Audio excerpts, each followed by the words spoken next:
capítulo 1, a partir do verso 10.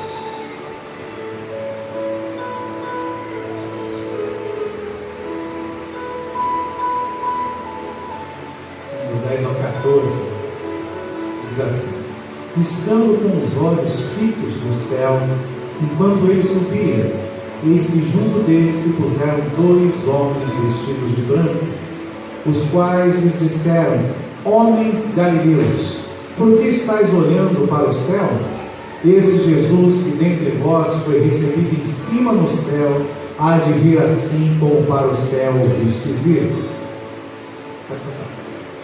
E entrando subiram ao cenáculo, onde habitavam Pedro e Tiago, João e André, Felipe e Tomé, Bartolomeu e Mateus, Tiago, filho de Alfeu, Simão, Zelote e Judas, irmão de Tiago. E todos estes perseveravam unanimemente em oração e súplica com as mulheres e Maria, mãe de Jesus, e com seus irmãos. Glória a Deus. Glória a Deus. O versículo 10, ele traz algo de interessante. Ele diz: estando com os olhos fitos no céu, enquanto ele subia, se puseram 2 varões vestidos de branco. Jesus, ele deixou uma ordem, um mandamento para os seus discípulos, antes dele partir para o céu, antes dele voltar para casa, Ele mandou que os discípulos ficassem em Jerusalém, orando, se preparando para que o Espírito Santo viesse sobre eles. Porém, eles estavam ali no Monte das Oliveiras, e eles estavam olhando. Essa palavra, estando olhando fitos no céu, quer dizer que eles estavam com os olhos cravados, e estavam já por algum tempo olhando para o Senhor. Jesus já tinha subido, mas eles continuaram olhando. E nós precisamos entender algo, que nós não podemos ficar olhando muito, fitos, parados, para o que ele diz aqui ser o céu.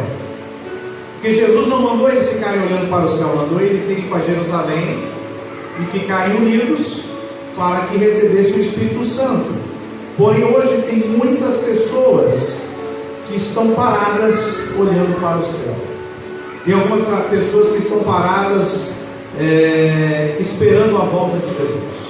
Tem pessoas que estão paradas tentando viver só de experiências.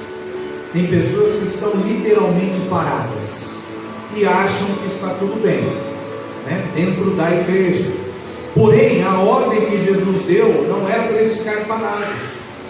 E a misericórdia de Deus é tão grande que Deus envia até anjos para falarem com eles. Por quê? Porque existe um propósito para todas as coisas, e o propósito que tem na igreja é muito forte. Então nós não podemos ficar parados como eles ficaram. E esses anjos, eles disseram: varões galileus, por que estáis olhando para o céu? Deus enviou um anjo para perguntar para ele: por que vocês estão aí parados, olhando para o céu? Por que vocês estão parados aí sem fazer nada? Por que vocês não estão obedecendo, não estão lá buscando, unidos, orando, E eles pegam e falam: esse Jesus que dentre vós foi recebido no céu, há de vir. Ou seja, a primeira promessa que a igreja recebe depois que Jesus é assunto aos céus é sobre a sua volta. E quem faz essa promessa, quem prega isso, quem anuncia, são os anjos. Os anjos não foram permitidos aos anjos pregar o Evangelho, mas foi permitido aos anjos entregar alguns recados, tanto que eles são mensageiros. E para que o pessoal voltasse ao propósito de Deus, os anjos relembraram eles a promessa: Jesus vai voltar. Então a promessa de Jesus não é para a gente ficar parado, a promessa da volta. A promessa da volta é para a gente trabalhar e trabalhar mais, buscar fazer aquilo que Ele espera que a gente faça. E o interessante é o seguinte: a primeira promessa, a primeira palavra sobrenatural que os discípulos receberam depois que Jesus voltou para o Pai foi da volta de Jesus. A última palavra registrada na Bíblia, a última, lá em Apocalipse capítulo 22, o último versículo, a última palavra que Jesus deixou registrado na Bíblia foi sobre a volta dele. Eis que cedo venho, eis que em breve venho. Então nós temos que entender que a volta de Jesus não é algo para a gente ficar parado esperando ele voltar. A volta de Jesus é algo que nos motiva e nos impulsiona a trabalhar, a fazer o que ele espera que a gente faça. E quando os anjos ali chamam eles de varões galileus, olha que interessante, e os anjos estão lembrando eles de duas coisas. Eles foram separados por Cristo para ser apóstolos, foram usados em curas, sinais e maravilhas enquanto estavam com Cristo. Mas os anjos falam: ó, vocês são galileus. E assim como foi dito, pode vir algo bom de Nazaré, Galileia também não tinha uma fama muito boa. Então, ou seja, vocês são homens humildes. Vocês têm que saber da onde vocês vieram, da onde Jesus tirou vocês. Vocês são galileus. E essa humildade de ser um galileu, de ser um pescador, de ser um homem simples, ela precisa permanecer quando a gente vai começar a fazer a obra, os propósitos que Deus tem para a gente. Então eles lembraram isso: ó, vocês não são de Jerusalém, mas Jesus mandou que eles ficassem em Jerusalém. Então nós também entendemos, quando Jesus ele faz uma oração lá em João capítulo 17, que a gente chama da oração sacerdotal, oração intercessória, ele ora ao Pai pelos seus discípulos. Ele fala assim: Pai, eu não peço que tire eles do mundo. Jesus orando ao Pai, intercedendo pela igreja, ele fala assim: eu não peço que o Senhor tire eles do mundo, mas que o Senhor prepare eles para estarem no mundo. Olha que interessante, a gente às vezes fica até hora, Jesus vem buscar a gente, vem. Jesus orou em João 17: Pai, não tire eles do mundo, porque a igreja não vai sair do mundo enquanto não cumprir o seu propósito. Enquanto não cumprir aquilo que lhe foi mandado, a igreja não sai. Então Jesus ele não pede para o Pai tirar a igreja, pede para o Pai ajudar, capacitar a igreja a cumprir o seu propósito. Então o nosso lugar não é aqui, nosso lugar é lá no céu.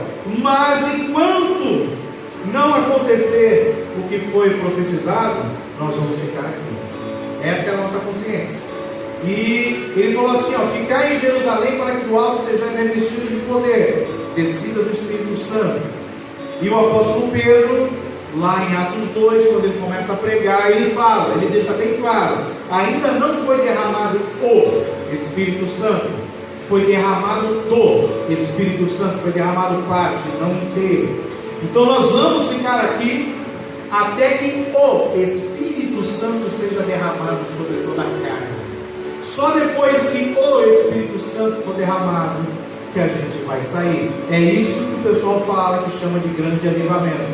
Depois que houver esse derramamento do Espírito de forma sobrenatural, milhares de pessoas vão se converter, vai vir um grande avivamento, e a igreja vai ser tirada, e o número de salvos vai ser maior do que daqueles que se perderam.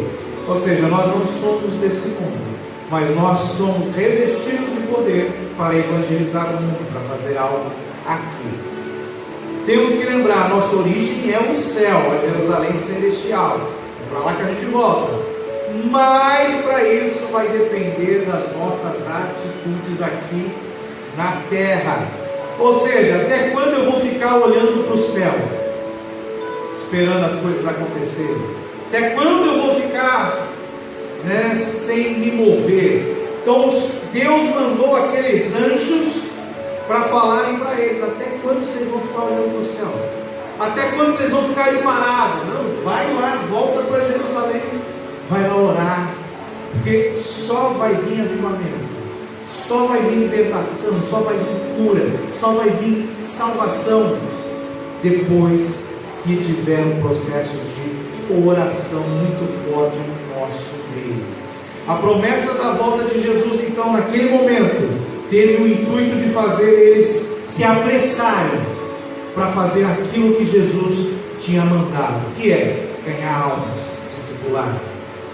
Só que para isso existe um processo. Aí no versículo 12 diz: voltaram para Jerusalém do monte chamado das Oliveiras, o qual está perto de Jerusalém, a distância do caminho de um sábado. Eles estavam no monte, eles viram Jesus subindo, eles viram anjos, os anjos falaram com ele. Monte é lugar disso. Monte é lugar de ver coisas sobrenaturais.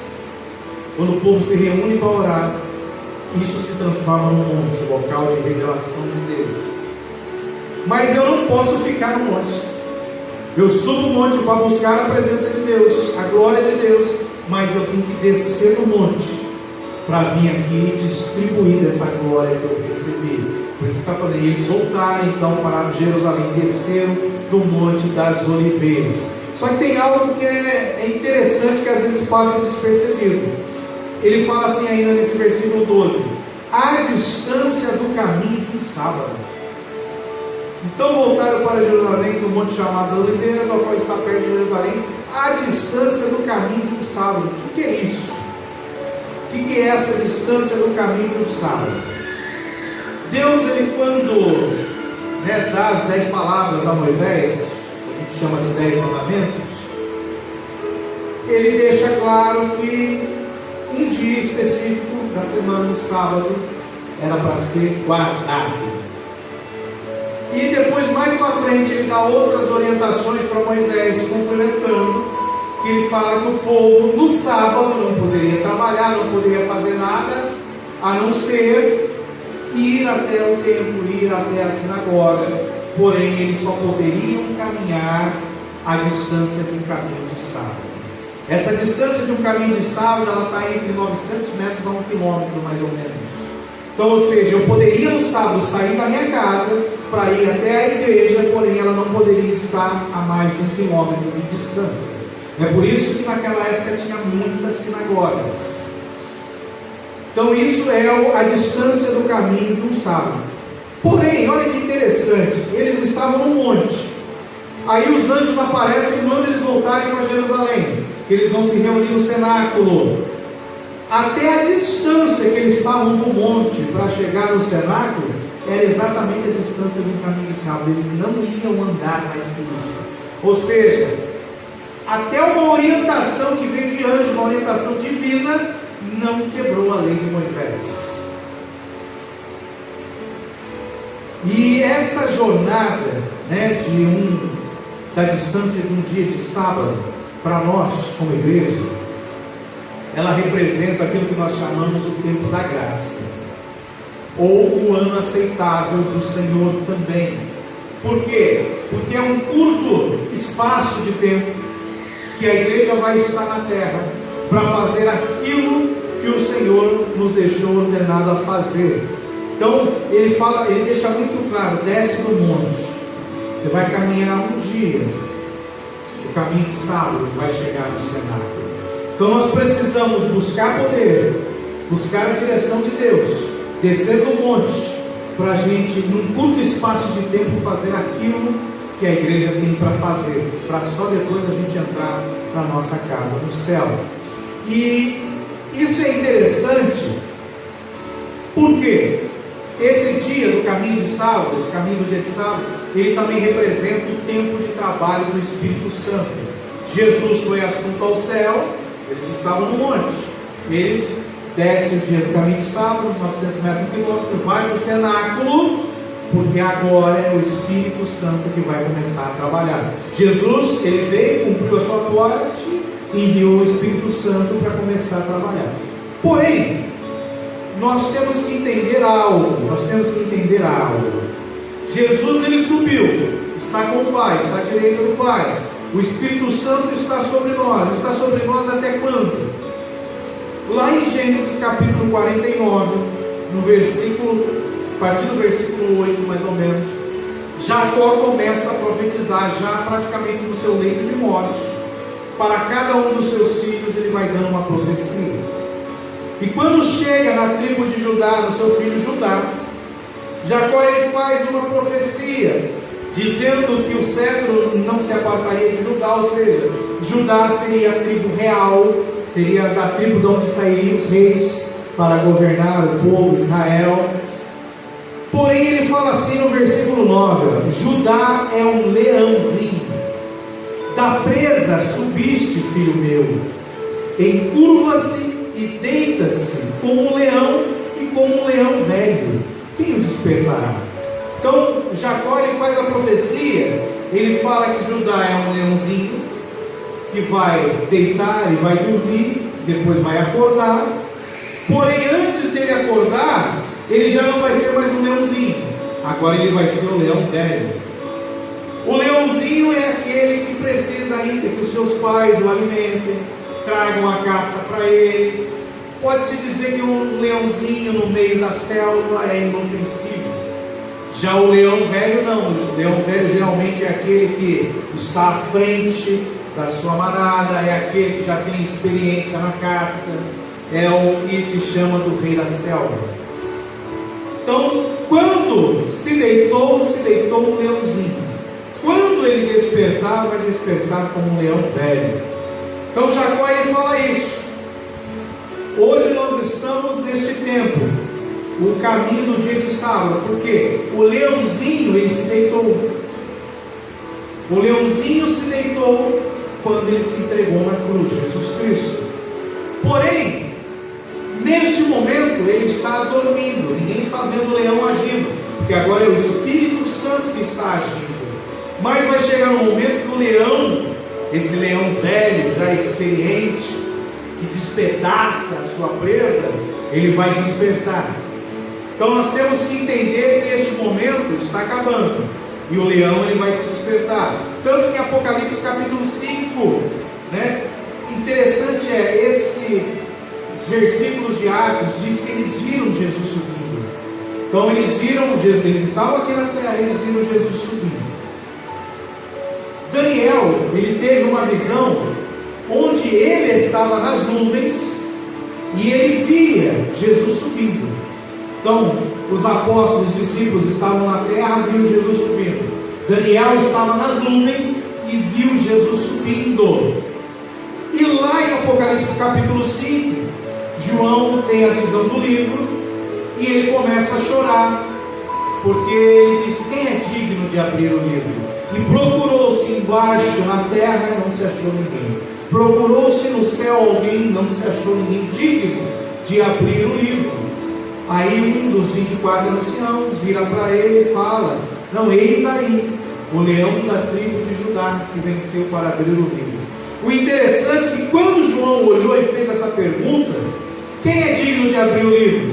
O leão velho, Jesus, o leão da tribo de Judá. Ele não estava na terra, ele estava subindo. Ele também não estava no céu, porque Daniel estava vendo ele subir. Ele estava ainda no trânsito, até que ele entra na presença do Pai. Então, se a gente fosse fazer um filme, dava para fazer 3 ângulos, filmando daqui de baixo ele subindo, a visão dos apóstolos, pegando a visão de Daniel, vendo de cima ele subindo, e depois a visão de João, vendo ele entrando na glória. Então são 3 textos, 3 momentos, Atos, Daniel e Apocalipse, que ocorrem no mesmo tempo. E quando João viu Jesus chegando na glória, ele não chama Jesus de leão, ele chama Jesus de cordeiro. Por quê? Porque ele teve uma experiência com o cordeiro, ele não tinha tido a experiência com o leão. Mas quando Jesus entra na glória, ele não entra como cordeiro, ele entra como leão, porque só o leão é digno de abrir o livro. Então, essa transição do leãozinho para o leão velho está para acontecer. Quando o leão velho se despertar, vai acabar esse caminho do dia de sábado, que pode ser percorrido. Ele vai se levantar e vai reinar sobre a terra. Então o sábado, ele é tipo da graça de Deus, é o período da graça. Ele foi estabelecido não simplesmente para o povo ter descanso. O sábado foi estabelecido para quem não tinha direitos. Olha que interessante. Ele foi para descanso dos escravos, dos jumentos, dos servos e das servas. Lá em Êxodo 20, quando Deus estabelece o sábado, olha o que ele fala: mas o sétimo dia é o sábado do Senhor teu Deus, não farás nenhuma obra, nem tu, nem teu filho, nem tua filha. Olha o que ele fala agora: nem o teu servo, nem a tua serva, nem o teu animal, nem o teu estrangeiro que está dentro das tuas portas. Por quê? O homem é ganancioso. Então, se eu tenho lá escravos, tenho terras para produzir, qual que é o meu intuito? Que eles trabalhem para cada vez eu ficar mais rico. Deus, já sabendo que o coração do homem é enganoso, é errado, Ele institui o sábado e fala assim: não é para os escravos trabalharem no sábado, não é para os servos trabalharem no sábado, porque se eles trabalhassem, eles iam chegar à exaustão, todo dia trabalho puxado. Então Deus, Ele institui ali o sábado para descanso, principalmente daqueles que não tinham direitos. É o que está escrito no texto. Então, o que eu entendo com isso? Se sábado é o período da graça, é o período onde o Espírito Santo vai agir, porque o leãozinho se deitou, e quando acabar esse dia de sábado, o leão velho vem e levanta. Tanto que foi no domingo que ele ressuscitou. Se sábado é o período da graça, eu também posso ver algo nisso. Se sábado é o período da graça, e o sábado foi feito para aqueles que não tinham direito, aí eu posso entender o outro texto que diz que ele veio para os seus, e os seus não receberam, mas o povo que estava sentado em trevas viu uma grande luz. Ou seja, aqueles que não tinham direito à salvação, aquilo que estava reservado para os judeus, por causa deste período, do dia de sábado, esse dia de descanso, que é para aqueles que não tinham direito, a igreja passou a ter o direito. Então nós, como igreja, estamos nesse caminho chamado da graça, porque nós não tínhamos direitos. Tanto que até hoje, na visão dos judeus, nós somos os ímpios, porque nós não nos convertemos ao judaísmo, e aqueles que se convertem são chamados de prosélitos, né? Então eles nos veem assim. Porém, nós que não tínhamos direito, agora nós temos direito, e pela graça nós estamos atuando no sábado, no período de descanso do leãozinho. E olha que interessante, nós não tínhamos direito, estamos atuando no sábado, e Jesus fala assim, quando ele é questionado: ah, mas você não guarda o sábado. Aí Jesus fala assim: o Filho do Homem não tem aonde repousar a cabeça, e o meu Pai trabalha até hoje. Ou seja, Deus trabalha no sábado, e é por isso que eu trabalho, e é por isso que a igreja foi levantada, para trabalhar nesse período chamado de sábado.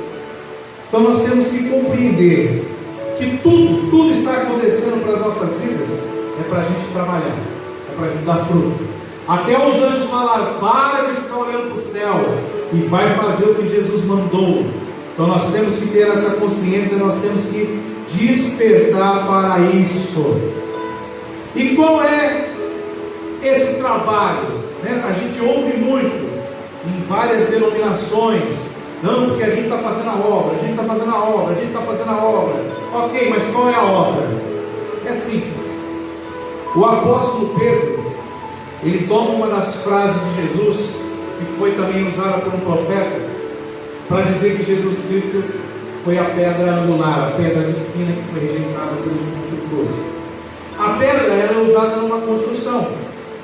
Porém, Pedro, ele fala que nós também somos pedras vivas nessa construção. Então fazer a obra é você juntar pedras. Eu ia colocando uma pedra em cima da outra, construir uma muralha. Coloca uma pedra em cima da outra, construir uma casa. A obra é uma construção que é feita com pedras. Pedras somos nós. Então isso parte com o que Jesus falou antes de partir, porque ele falou que nós temos que ganhar almas, que nós temos que curar enfermos, que nós temos que expulsar demônios, que nós temos que falar novas línguas, que nós temos que fazer discípulos. Essa é a forma da igreja trabalhar na terra. Isso é fazer a obra. Então quando ele fala: eis que vos dou autoridade, curar enfermos, expulsar demônios, falar novas línguas, e os sinais seguirão os que creem. Quando ele nos dá essa autoridade, é para a gente fazer a obra. E fazer a obra é botar em prática isso. E quando eu boto isso em prática, eu estou fazendo uma construção. Quanto mais almas eu ganho, mais pedrinha vai sendo colocada em cima e mais vai crescendo aquela obra. Só que para se fazer a obra é necessário duas coisas: palavra e poder. Como assim palavra e poder? Tem muitas, vamos falar assim, muitos irmãos, ou até mesmo muitas igrejas, denominações, que focam na palavra e no poder. Tem outros que focam muito no poder, mas não tem palavra.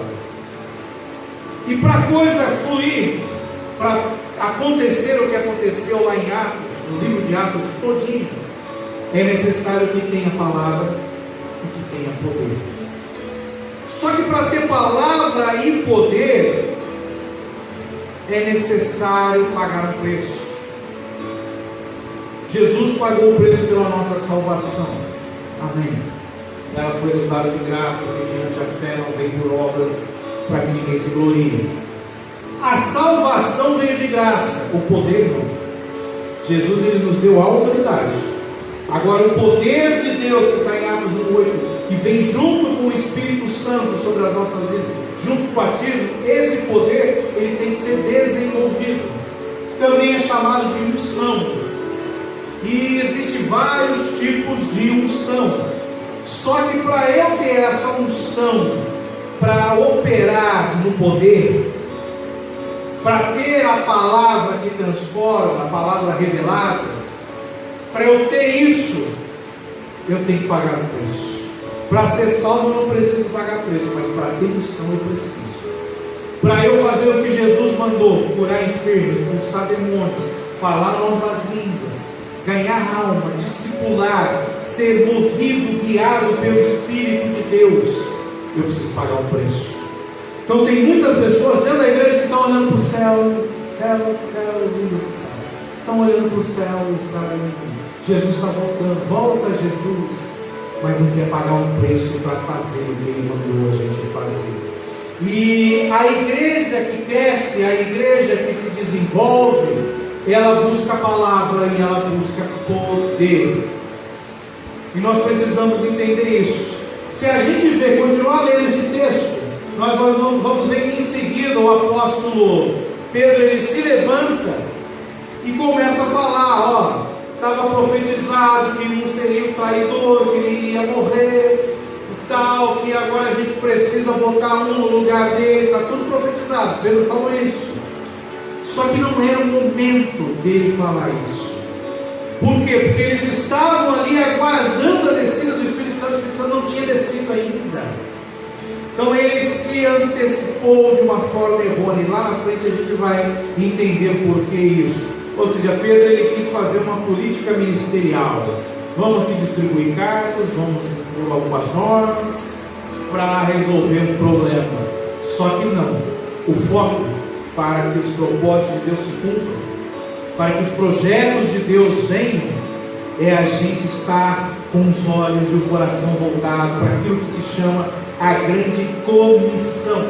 A grande comissão. Jesus nos comissionou a algo: curar, expulsar demônios, ganhar alma, cuidar dessas almas e enviar essas almas. Esse é o nosso papel. Não, esse é o papel do apóstolo. Não. Esse é o papel do pastor. Não. Esse é o papel da igreja. Jesus mandou a igreja fazer isso. E no versículo 13, ele diz: e entrando subiram ao cenáculo, onde habitavam Pedro e Tiago, João e André, Filipe e Tomé, Bartolomeu e Mateus, Tiago, filho de Alfeu, Simão, o Zelote, e Judas, filho de Tiago. Ou seja, quando ele está falando isso, interessante, ele fala de 2 em 2. Quando Jesus chama os 12, você vê a sequência dos nomes, ele também fala de 2 em 2. Nesse texto ele está falando de 2 em 2, ou seja, eles estavam lá no cenáculo de 2 em 2. O que eu entendo com isso? Que quando nós conseguirmos ter uma interação discípulo-discipulado de 2, e isso depois vai gerar 2, e isso vai gerar 2, isso também é um pré-requisito para nós estarmos preparados para aquilo que Deus quer fazer nas nossas vidas. sozinho ninguém faz nada. Tanto que tem muitas pessoas que começaram a buscar sozinhas, oraram, pagaram preço, foram extremamente usadas por Deus, mas muitos desses caíram porque estavam sozinhos, ou não tinham uma cobertura espiritual, não tinha alguém que ajudasse num momento difícil, como diz lá em Eclesiastes, quando um caiu, o outro levanta, o cordão de 3 dobras é mais difícil de se desfazer. Então Jesus ele já deixa, o padrão sempre foi de 2 em 2. Então eu tenho discipulador, eu tenho discípulo. E um detalhe que nós temos que entender: todo lugar que a igreja põe o pé se torna temporário. Sexta-feira passada aqui, Deus usou o irmão para falar: não fica muito empolgado com aquilo, não, que Deus vai levar vocês para outro lugar. E Deus já falou isso também de outras maneiras, em outros tempos mais para trás. Então, ou seja, aonde nós pusermos o pé, Deus já falou: onde você puser a planta do teu pé, o território é teu. Só que não fique empolgado não, porque isso é temporário, vai ser por um tempo. Coisas vão mudar e vão acontecer, então eu não posso ficar arraizado, eu não posso ficar preso a um lugar, a uma coisa. Eu tenho que estar livre para que o vento do Espírito Santo me leve para onde Ele quiser levar. E lá na igreja primitiva a gente vê isso, até mesmo com Jesus. Os cultos eram feitos nas ruas, no monte, às vezes era na casa lá da sogra, com a sogra do Pedro, ou era na casa de Jesus, na beira da praia, onde levaram, tiraram o teto e desceram o paralítico. O culto era feito em qualquer lugar. E Jesus, ele chamou 12 na sua intimidade. Então a gente pode dizer que a igreja começou com 12.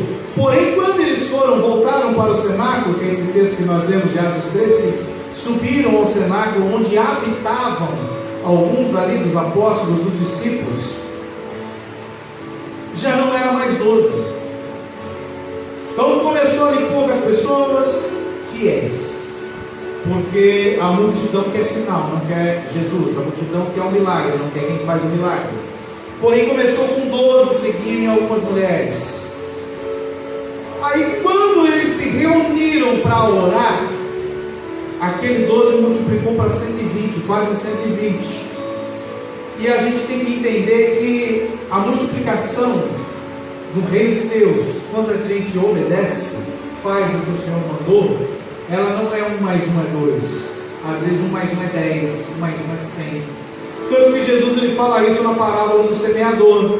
Ele diz que quando cai em boa terra, uma semente produz a 100, uma para 100, 12 para 120, ou produz a 30, ou produz a 60, mas o foco da gente é produzir a 100. E é o que a gente viu. Eles começou com 12, quando eles se reuniram, quando veio a descida do Espírito Santo, já eram quase 120, de 12 para a multiplicação foi por 100, e nós precisamos buscar isso. Ou seja, quando nós estamos fazendo aquilo que o Senhor nos mandou, parando de olhar para o teto, a proporção é gigante do resultado que a gente recebe. Então, o que nós precisamos entender agora é esse versículo 14. Todos esses perseveravam unanimemente em orações e súplicas com as mulheres e Maria, mãe de Jesus, com seus irmãos. Eu tive uma experiência há uns 3 anos e pouco atrás com isso, com esse texto. A Iriete nasceu, estava em casa lá com a Adriana de resguardo, mas acho que estava com um dia que saiu do hospital. E tinha um culto de oração, não era culto, era uma reunião de oração na igreja. Começava às 7 e até às 8 horas da noite, 30 minutos de joelho, cantava 2 louvores, o povo sentava, alguém ia lá na frente dar uma palavra. Foi a primeira vez que eu fui nessa reunião de oração, e depois eu praticamente fui em todas. Mas eu saí de casa falando assim comigo: Senhor, eu vou deixar aqui minha filha que acabou de nascer, deixar minha esposa, eu vou lá naquela reunião de oração. Eu sei que tem pouca gente, mas quando o povo se une em oração, o o Senhor faz maravilhas. E eu estou em só um pedido. Aí eu fui com a palavra do salmista, né? Uma coisa só pedi ao Senhor. O salmista no texto ele fala que eu pudesse morar na sua casa todos os dias para contemplar a beleza da sua santidade e para aprender mais de Deus. Eu pedi, falei, Senhor, eu só quero uma coisa, quero que o Senhor faça isso. E eu fiquei 30 minutos de joelho falando, Senhor, eu só quero isso, Senhor, eu só quero isso. É só eu, não quero mais nada, só quero que o Senhor faça isso, só isso. Só eu repetindo aquela coisa para mim em silêncio. Até então era oração, vamos falar assim, oração em silêncio, né? Não sabia que tinha que orar com voz alta. Ok, cantou o hino, aí eu vi que todo mundo sentou, eu sentei. A irmã que estava dirigindo, eu acho que devia quase 80 anos, ela levantou, eu estava lá no último banco, acho que tinha uns 7 bancos de diferença. Ela foi lá no último e falou para mim assim: Deus me falou que você entrou aqui com um pedido só. Você está aqui há meia hora pedindo para Ele uma coisa só. E Ele mandou te falar o seguinte: a hora que você chegar em casa, você vai ver o seu pedido respondido. Aí ela falou assim: depois você volta aqui para contar o testemunho. Isso foi uma segunda, na quarta-feira eu voltei para contar o testemunho, aí a gente nasceu na sexta. Aí quando eu fui contar o testemunho, eu li esse texto. Aí eu expliquei para eles, eu falei, olha, todos estes perseveraram unanimemente em oração e súplica. Por quê? Porque eu fiquei meses antes da Eliette nascendo por monte, falando, Deus, eu quero que o Senhor faça isso, faça isso, faça isso, faça isso, faça isso. Ela nasceu, não aconteceu, não fez. Aí eu fui aonde eles estavam unidos em oração, e Deus respondeu na mesma hora. Então nós temos que entender que existe um poder muito grande nesta palavrinha aqui, unanimemente, ou união, unidos. Por que eu tenho que entender isso? Porque o diabo, ele descobriu esse segredo. Lá em Gênesis, eu acho que é 10 ou 11, quando lá o pessoal se junta lá, os Nimrod e seus descendentes se unem, eles começam a fazer uma obra. E a obra deles foi colocar tijolo em cima de tijolo. E o objetivo é que esse tijolo chegasse até o céu. E Nimrod, ele é uma potestade maligna que atua em determinadas áreas. É um principado que atua hoje ainda nos nossos dias. E o que eles descobriram? Se todos ficassem juntos, no mesmo propósito, fazendo a mesma obra, ninguém poderia com eles. E isso foi tão forte que Deus, quando viu que eles descobriram um mistério, um segredo, a Bíblia diz que Deus desceu e separou eles e confundiu as línguas, para que eles não viessem mais se juntar num só propósito, fazendo uma mesma obra juntos. Deus desceu, confundiu, jogou um para lá, jogou um para cá e confundiu as línguas. Por quê? Porque o diabo descobriu o segredo da unidade. E a gente sabe que existe um negócio chamado crime organizado. O que é crime organizado? Eles se unem num propósito, tem uma linha de comando, tudo de acordo com a linha de comando. Eles se organizaram, união. E a gente viu alguns tempos atrás em São Paulo começaram uma determinada organização fazer alguns atentados que parou o transporte público. O próximo passo era parar abastecimento de água e de energia elétrica. Se eles fizerem, eles trazem um caos, porque eles são organizados. Eles estavam fazendo vários ataques a ônibus. Isso foi para alguns locais do país, aqui chegou até alguns focos no Espírito Santo, porque eles estavam unidos, eles eram organizados. O diabo descobriu isso lá atrás, na Torre de Babel. Existe hoje religiões satânicas, com templo satânico, existe aqui na Grande Vitória já. Para fora aí tem vários. Por quê? Porque eles se unem num propósito. Existe também no Brasil já está ficando famoso no mundo, encontro de bruxos e bruxas, feiticeiros, lá no Paraná. Eles fazem já uma vez por ano. Lá é o encontro deles, onde tem as palestras e tal. Vem feiticeiros, bruxos do mundo inteiro para cá. E eles também se reúnem lá na região da Amazônia, que é onde eles fazem, botam em prática a fé que eles professam. Existe algo aqui no Brasil também que já está terrível, que é aquela denominação, aquela religião chamada de muçulmanos.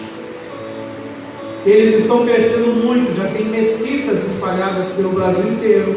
O líder deles já veio a público na televisão, porque eles já estavam com mais de 500 mil de membros em São Paulo, dizer que o objetivo deles aqui no Brasil era acabar com os seguidores de Cristo. Ele falou isso em público, na televisão.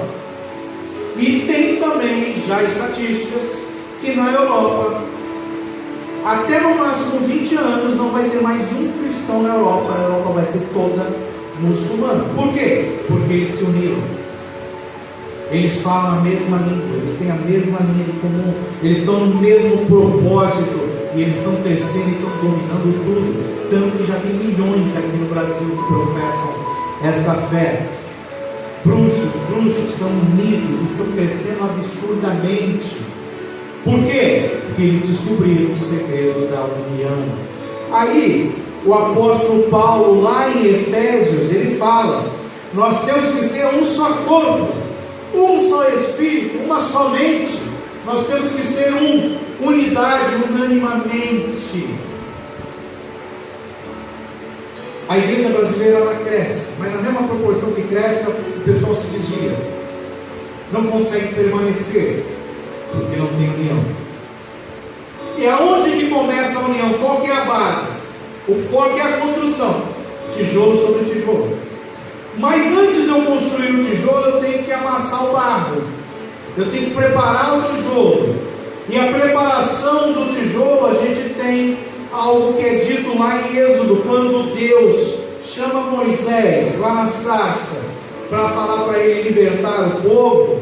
Deus fala assim: enquanto eles estavam lá sendo oprimidos, pisando, amassando barro para fazer tijolo, o clamor do povo subiu até Deus. Então, antes deles fazerem a Torre de Babel, era necessário eles se juntarem para fazer tijolo. Depois a gente vai colocando tijolo em cima de tijolo. E esse processo de amassar o barro e fazer tijolo, a gente chama ele nos nossos dias de oração. E por que perseveraram? Porque é difícil, ninguém quer orar. A carne nossa não quer. O espírito está pronto, mas a carne é fraca. A carne só seria forte se eles tivessem conseguido perseverar junto com Jesus em oração. Quanto tempo Jesus orou? 3 horas. Jesus orou, 1 hora, voltou, eles estavam dormindo. Voltou de novo, orou, eles estavam dormindo. Foi de novo. Na terceira vez ele já fala: está chegando os que vieram me prender. Então Jesus orou por 3 horas, e por eles não conseguirem orar por 3 horas, Jesus soltou aquela frase: o espírito de vocês está pronto, mas a carne é fraca.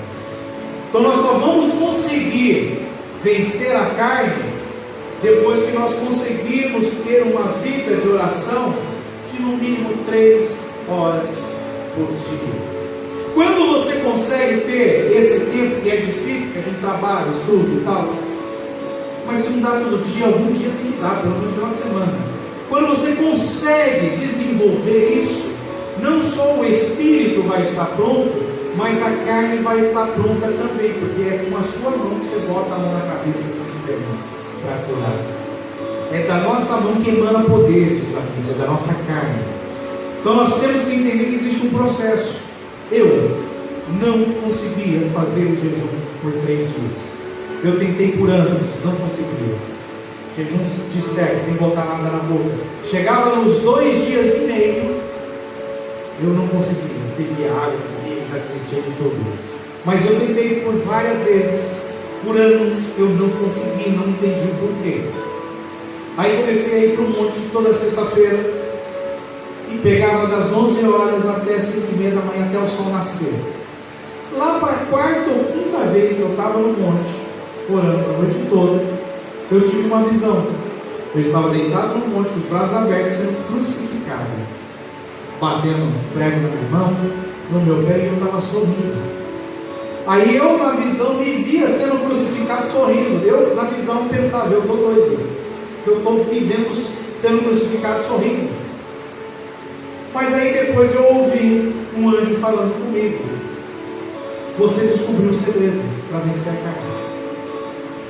Você descobriu que tem que ser pelo menos uma vigília de oração. Como eu ficava 2 vigílias no monte, 6 horas cada vigília, um período de 3 horas. Aí ele revelou que eu descobri. Aí eu jejuei 4 dias. Depois eu jejuei 10 dias. Aí falei que depois eu jejuei 18 dias. Eu não conseguia fechar 3. Foi 4, 10, 18. Por quê? Porque eu consegui vencer a carne. Como? Através de vigílias de oração. Então, para eu poder receber esse poder de Deus, nós temos que perseverar unanimemente em oração. E olha que interessante: Jesus morreu, ressuscitou, apareceu para os discípulos por um determinado período de tempo. Quanto foi esse tempo? 40 dias. Jesus foi assunto ao céu. Aí os anjos, vai para lá orar. Jesus mandou vocês orar, vai orar. Esse texto: todos estes perseveraram unanimemente em súplicas e oração. Foi por 10 dias. Eles ficaram 10 dias trancados no cenáculo, unidos orando. Depois de 10 dias, que aproximadamente 120 homens e mulheres se reuniram para orar por 10 dias, sem parar, o Espírito Santo foi derramado. E no primeiro discurso de Pedro, a igreja de 120 foi para 3.120 membros. Só que eles ficaram 10 dias trancados no cenáculo orando. E às vezes para a gente orar uma noite toda é difícil. Eles ficaram 10 dias no Espírito Santo vindo. 3.000 pessoas no primeiro, paralítico levantar, 5.000 pessoas, e todos os milagres que os apóstolos operaram. Por quê? Porque eles amassaram o barro por 10 dias seguidos de oração. E a gente vê em literatura, na época de John Wesley, ele buscando o avivamento, eles tinham 2 reuniões. Tinha o culto do domingo, e eles faziam mais 2 reuniões durante a semana. John Wesley foi um homem que promoveu o avivamento na Inglaterra, a ponto de bares, casas de prostituição se fecharem, e praticamente toda a Inglaterra se converter a Jesus Cristo através deste homem. Mas o que foi o mistério que ele descobriu? O culto era no domingo, mas um dia da semana os homens se reuniam para ler a Bíblia, para estudar a Bíblia. No final de semana, geralmente na sexta-feira, eles se reuniam, mas não eram para ler a Bíblia, eles se reuniam para orar. E eles às vezes ficavam de sexta-feira até domingo à noite ou segunda-feira de manhã orando, orando, semana após semana. O que aconteceu? Praticamente toda a Inglaterra se converteu. Bares, prostíbulos se fechou, acabou o crime, acabou tudo. Por quê? Porque eles começaram a fazer o que a igreja primitiva fez. Eles se trancaram e começaram a orar. Só que é um pouco de loucura você falar hoje em dia, para você juntar um grupo pequeno, se juntar para orar por 10 dias. É um pouco mais de loucura falar para você começar a orar na sexta-feira e só parar no domingo. E tem alguns que acham que é loucura você fazer um período de oração por toda a madrugada, toda sexta-feira. Tanto que tem algumas igrejas que só fazem uma vez por mês uma vigília, e não é de oração, é mais louvor e palavra do que oração. Só que se a gente entender esse mistério de perseverar na oração por tempo prolongado, lá foi com 120, quase 120, se for ver foi com poucas pessoas. Se a gente conseguir entrar nesse propósito, nós vamos receber o poder, a unção para curar enfermos, expulsar demônios, falar nova língua, operar sinais, prodígios e maravilhas, que é o que Jesus mandou nós fazer. Mas o segredo está aqui: eu tenho que amassar o barro por um tempo prolongado. E para a gente fechar, eu botei aqui 9 itens que nós precisamos estar atentos para receber esse poder da igreja. Para a gente, primeiro a gente tem que gerar um ambiente propício para que o Espírito Santo venha sobre nós trazendo unção. O Espírito Santo ele já habita em nós, mas para a gente receber unção, a gente tem que criar um ambiente para ele poder operar. A gente precisa também entender que Jesus, antes de vencer na cruz, ele criou um ambiente através da oração, principalmente ali no Getsêmani. Então a oração veio para Jesus vencer na cruz, preparou para a sua glorificação, e foi no ambiente de oração que ele enviou o Espírito Santo para nós. Assim, a igreja iniciou as suas atividades com praticamente 3.120 membros, né? Criado no Pentecostes, porque eles estavam reunidos em oração. Sinais, maravilhas se viam devido ao ambiente de oração que eles estavam. Atos 2,43 fala: em cada alma havia temor, e muitas maravilhas e sinais se faziam. Por quê? Porque tinha ambiente de oração. Devido às ameaças também que eles passaram a ter mais comunhão, a ponto de pegar seus próprios bens e compartilhar entre eles. Hoje é a coisa mais difícil no mundo. As pessoas têm uma certa restrição para entregar uma oferta na igreja. Existe uma restrição maior para você pegar o dinheiro e abençoar um irmão, uma pessoa. Só que não, quando eles estão debaixo de um ambiente de unção, que é provocado pela oração, todas as coisas passam a ser comum. Então, ou seja, não tem necessitado no nosso meio, porque isso liberta. A oração ela traz algo que é maravilhoso, ela faz um ambiente que a gente consiga mexer. Atos 2,44 fala: todos os que criam estavam juntos e tinham tudo em comum, vendiam suas propriedades e fazendas e repartiam com todos, segundo cada um tinha necessidade.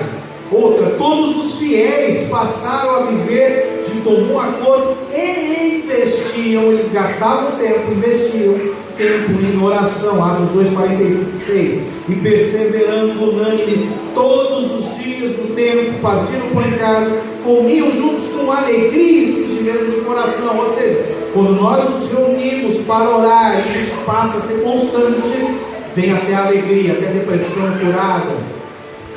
Eles também testemunhavam em qualquer oportunidade, em qualquer momento eles falavam de Cristo. É a oração que nos leva a esse movimento. Atos 4,3 diz: então eles, vendo a ousadia de Pedro e João, informados de que eram homens sem letras e indoutos, se maravilharam e tinham conhecimento de que eles haviam estado com Jesus. Então o ambiente de oração nos leva a testemunhar e falar de Cristo a todo momento. Você não consegue ainda evangelizar, testemunhar? É porque tem que criar um ambiente de oração. Tem um homem, ele chama o contrabandista de Bíblias, o irmão André, da organização Portas Abertas. Ele escreveu um livrinho pequenininho sobre oração. E ele fala assim, ele conta até a história da Albânia. Nesse livro ele fala assim: a oração, quando você quer ganhar uma alma, você quer ganhar esse bairro aqui para Jesus, você não sai evangelizando. Você tem que fazer uma guerra, porque muitas pessoas estão presas ainda. Então você tem que fazer uma guerra, você tem que destruir o inimigo, para depois essas pessoas serem libertas e você conseguir trazer elas para Cristo. Só que a guerra, ela não se faz com evangelismo, a guerra se faz com oração. Então, a oração não é uma arma de guerra, a oração é a guerra em si. Então, quando eu entro em oração, eu estou entrando em guerra. Orei, agora o que eu faço? Eu não vou lá para evangelizar, eu vou lá agora tomar os despojos, porque eu venço a guerra durante a oração. Venci a guerra na oração, agora eu vou lá e tomo os despojos. Jesus venceu a guerra da cruz na oração do Getsemane. Ele não venceu na cruz, ele venceu antes, porque a guerra foi travada no momento de oração. E essa guerra foi tão intensa que ele até suou sangue. Então nós temos que entender que a oração é a guerra que vai proporcionar nós tomarmos os despojos, que são as almas que estão presas pelo diabo. É só através da oração que nós vamos ganhar almas. Outra, a união leva ao crescimento. Atos 2,47. Louvando a Deus e caindo na graça de todo o povo, e todos os dias acrescentava o Senhor à igreja aqueles que se haviam de salvar. Ou seja, todo dia tinha oração, todo dia tinha pessoas salvas, todo dia tinha guerra, todo dia tinha pessoas libertas do diabo. Atos 5,12. E muitos sinais e prodígios eram feitos entre o povo pelas mãos dos apóstolos, e estavam todos unanimemente no alpendre de Salomão, ou seja, no templo, e a multidão dos que criam no Senhor, tanto homens como mulheres, crescia cada vez mais. A igreja só vai crescer se tiver guerra, se tiver oração. E o último ponto aqui para a gente fechar: mesmo com perseguição, eles se uniram e cumpriam o seu propósito aqui na terra. Nós ainda não temos perseguição no Brasil, mas nos países onde tem perseguição a cristão é onde a igreja mais cresce. E olha o que fala em Atos 8,1. Também Saulo consentiu na morte dele, na morte de Estevão, e fez-se naquele dia uma grande perseguição contra a igreja que estava parada em Jerusalém. Quando a gente vai estudar missiologia, um tema dentro da teologia que fala sobre missões, Jesus falou assim: ficai em Jerusalém até que do alto seja revestido de poder. Depois vocês vão sair pela Judéia, por Samaria, até os confins do mundo. Quando esse texto de Atos, logo na sequência, passou 10 dias dessa reunião, o Espírito Santo desceu. Eles foram revestidos de poder. O que aconteceu com eles? Eles não saíram de Jerusalém, eles continuaram. Foi necessário todo um processo até chegar a Estevão ser levantado. Vinha essa perseguição para que eles começassem a sair de Jerusalém. Então fica aqui dentro da igreja, busca poder. Recebeu o poder, agora você vai lá fora até os confins da terra fazer o que Jesus mandou. Só que se eu ficar aqui dentro olhando para o céu, olha que lindo o céu, ficar olhando para o céu, eu vou estar em desobediência.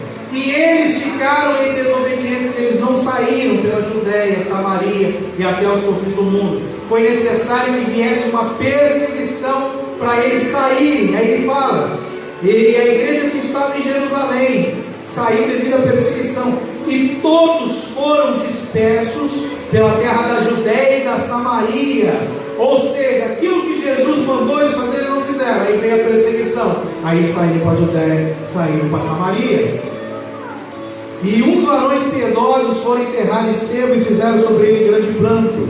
E Saulo assolava a igreja, quando pelas casas, e arrastando homens e mulheres, os encerrava na prisão. Mas os que andavam dispersos, porém unidos no propósito, iam por toda parte anunciando a palavra de Deus. Ou seja, um modelo para nós, para a nossa igreja, um modelo para a gente crescer. Tudo tem fundamento, tem base na oração.